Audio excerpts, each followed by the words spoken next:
ጤና ይስጥልኝ። እንዴት ሰነበታችሁ? እግዚአብሔር ይመስገን እኔ ደህና ነኝ። የአማራ ፋኖ ብሔራዊ ንቅናቄ ከአምቡላንሶች በስተቀር የተሽከርካሪ እንቅስቃሴ ገደብ ካወጀ ዛሬ ግንቦት 23 2018 ዓ.ም ሶስተኛ ቀኑ ላይ እንገኛለን። በየአቅጣጫው ያለ ህዝባችንና መላው የፋኖ ሰራዊት ይህንን መመሪያ አጠናክሮና ተጠናክሮ እንዲያስከብር ገና መልእክቴን ስጀምር አደራ ለማለት እወዳለሁ።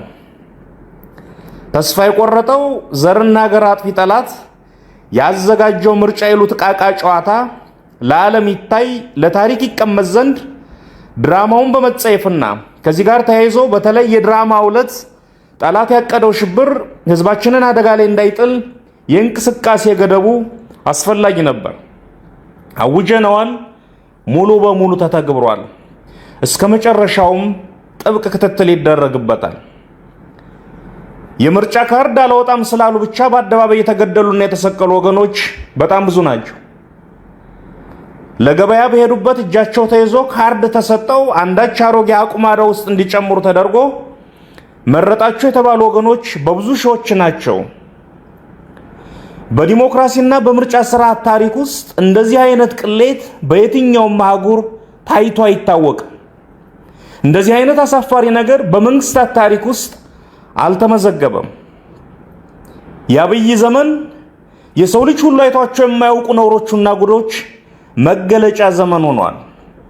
ሰውየውም ጉድ፣ ስብስቡም ጉድ፣ ድርጊታቸውም ጉዶች ናቸው።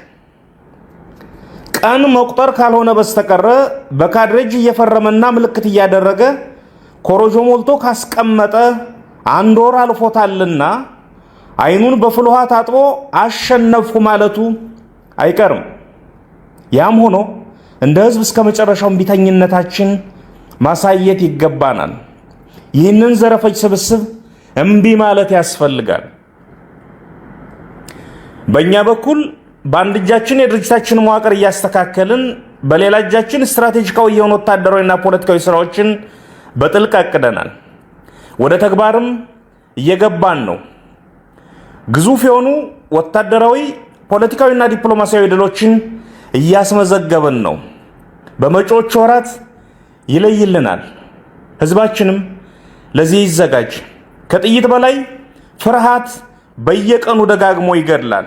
ይህ ትውልድ ከአንድ መራራ ሐቅ ፊት ቆሟል። ወይ ህልውናውን ወይ ጥፋቱን ይመርጣል። ህዝባችንና ቀያችን የሀያላን ሀገራት ድሮንና የዘመናዊ መድፎች የመግደል አቅም መሞከሪያ ሆኗል። ይህ የመጨረሻው ምዕራፍ ነውና ሁሉም ይዘጋጅ።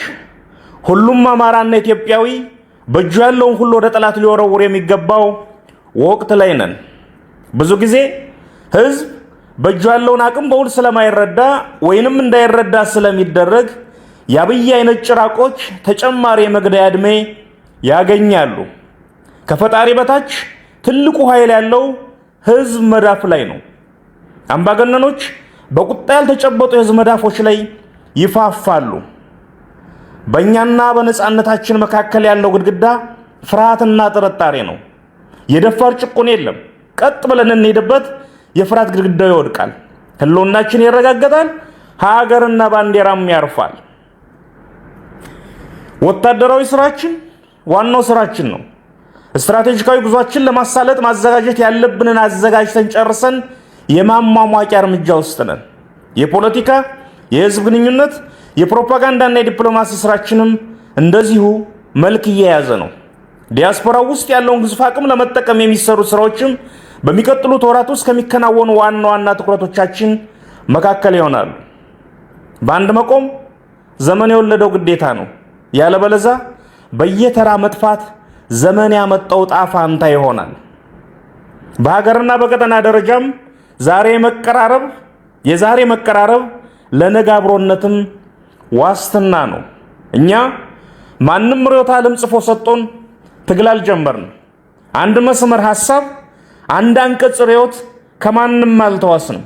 በራሳችን መስመር በራሳችን መንገድ አብዮት አስነስተን እዚህ ደርሰናል። ለህዝባችን የሚበጀውን ነገርና የትግላችን ቀይ መስመሮች ጠንቅቀን እናውቃለን። ከዓላማችን ፈቅ ሳንል በብልሃት እንጓዛለን። አንዲት ግራም ጥቅማችን አሳልፈን አንሰጥም፣ የሰውንም አንነካም። በዙሪያችን ከተገኘ ግን ጤዛም ብትሆን ልሶ አቅምን መፍጠር፣ አቅምን መገንባት ያስፈልጋል። በተረፈ ከሌሎች መንግስታትና የፖለቲካ ኃይሎች ጋር የሚደረግ ግንኙነት ግዴታም ጭምር ነው። ምክንያቱም ነገ መንግስት ነንና